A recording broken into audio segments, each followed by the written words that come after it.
সালামু আলাইকুম। বিধ্বংসী চীনা অ্যাটাক হেলিকপ্টার যোগ হচ্ছে পাকিস্তানি বহরে।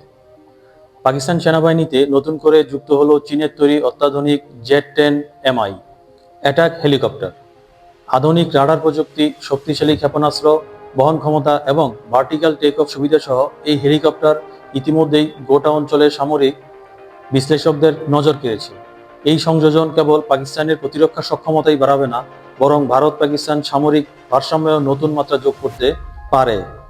শনিবার 2রা আগস্ট পাকিস্তানের সেনাবাহিনী পক্ষ থেকে ঘোষণা আসছে যে চীনের তৈরি Z-10 ME হেলিকপ্টার আনুষ্ঠানিকভাবে তাদের বহরে যুক্ত হচ্ছে। সেনাপ্রধান আসিম মুনির নিজে মুলতান সেনানিবাসে আয়োজিত এক অনুষ্ঠানে হেলিকপ্টারটির অন্তর্ভুক্তির ঘোষণা দেন। এর মাধ্যমে চীন পাকিস্তান প্রতিরক্ষা সহযোগিতার ইতিহাসে এটি প্রথম Z-10 সিরিজের সফল রপ্তানি হিসেবে বিবেচিত হচ্ছে। পাকিস্তান এই হেলিকপ্টারগুলো মূলত সন্ত্রাস বিরোধী অভিযানে ও স্থলযুদ্ধে আকাশ সহায়তা বাড়ানোর জন্য সংগ্রহ করেছে। Z-10 ME একটি মাল্টিরোল আক্রমণাত্মক হেলিকপ্টার, যেটি সব আবহাওয়াতেই দিনে রাতে যে কোনো পরিবেশে কার্যক্রম পরিচালনায় সক্ষম। এতে রয়েছে উন্নত রাডার, ইলেকট্রনিক ওয়ারফেয়ার স্যুট এবং অস্ত্রবাহী 6টি hard point.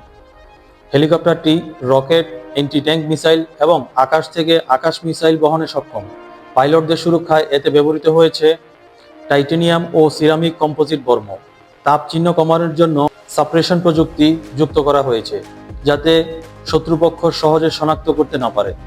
Z-10 ME vertical take off ও ল্যান্ডিং সুবিধা সহ স্থির ভঙ্গিতে বাতাসে ভেসে থাকতে পারে, যা রুক্ষ ভূখণ্ডে অভিযানের ক্ষেত্রে বিশেষ সুবিধা দেয়। এর জন্য আলাদা রানওয়ে বা এয়ারবেজের প্রয়োজন হয় না। এই কারণে সীমান্তবর্তী পাহাড়ি অঞ্চলে দ্রুত মোতায়েন সম্ভব। মুলতান সফরের অংশ হিসেবে পাকিস্তানি সেনাপ্রধান মুজাফফরগড় ফায়ারিং রেঞ্জে Z-10 ME এর ফায়ার পাওয়ার ডেমনস্ট্রেশন প্রত্যক্ষ করেন। চীনের প্রতিরক্ষা নির্মাতা সংস্থা ADIC এই হেলিকপ্টার ফেব্রুয়ারি 2024-এ প্রথমবার সিঙ্গাপুর এয়ার শোতে প্রদর্শন করে। পাকিস্তান এখন পর্যন্ত একমাত্র দেশ যাদের কাছে এই মডেল রপ্তানি করা হয়েছে। সামরিক বিশ্লেষক ফু সিয়ানশাও জানিয়েছেন, Z-10 ME হেলিকপ্টারের সংযোজন পাকিস্তানের সন্ত্রাস বিরোধী অভিযানে উল্লেখযোগ্য ভূমিকা রাখবে।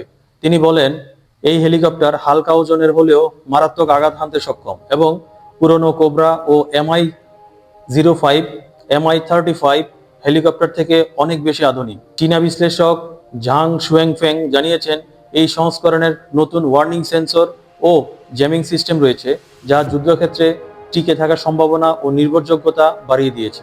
হেলিকপ্টারের WZ-9G টার্বোশ্যাপ ইঞ্জিন অ্যাটাক 300 কিলোমিটার ঘন্টা পর্যন্ত গতি ও 1120 কিলোমিটার পর্যন্ত রেঞ্জ দিতে পারে।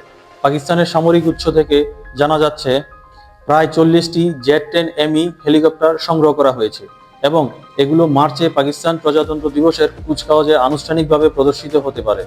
এছাড়া চীন পাকিস্তান সামরিক সম্পর্ক সম্প্রতি আরও দৃঢ় হয়েছে। জুলাইয়ের 25 তারিখে পাকিস্তানের সেনাপ্রধান আসিম মুনির বেইজিং সফরে যান এবং চীনের সামরিক কমিশনের ভাইস চেয়ারম্যান ঝাং ইউসিয়ার সঙ্গে সাক্ষাৎ করেন। ঝাং বলেন, সামরিক সম্পর্কে চীন পাকিস্তান কৌশলগত অংশীদারত্বের অন্যতম স্তম্ভ। তিনি যৌথ প্রশিক্ষণ, আঞ্চলিক স্থিতিশীলতা ও প্রতিরক্ষা সমন্বয়ের উপর গুরুত্ব দেন।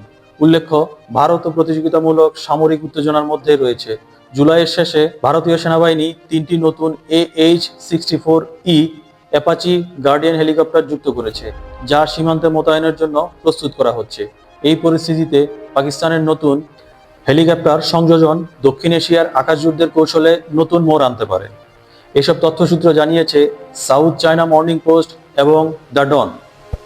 আমাদের চ্যানেল সাবস্ক্রাইব করুন নতুন আপডেটের জন্য। ধন্যবাদ সবাইকে।